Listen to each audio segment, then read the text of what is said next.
मंत्रालयातर्फे ही योजना राबवली जाणार आहे।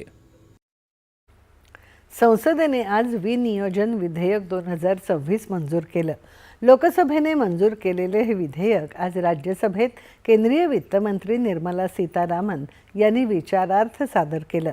चर्चेनंतर राज्यसभेने ते लोकसभेला परत पाठवल्यावर संसदेच्या मंजुरीची प्रक्रिया पूर्ण झाली।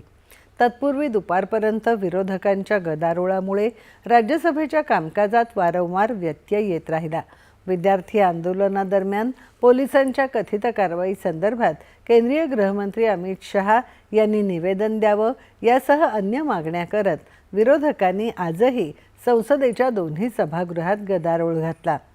गदारोळामुळे दुपारी लोकसभेचं कामकाज दिवसभरासाठी स्थगित करण्यात आलं। गदारोळातच लोकसभेत कर रचना आणि इतर कायदे सुधारणा विधेयक चर्चेविना मंजूर झालं।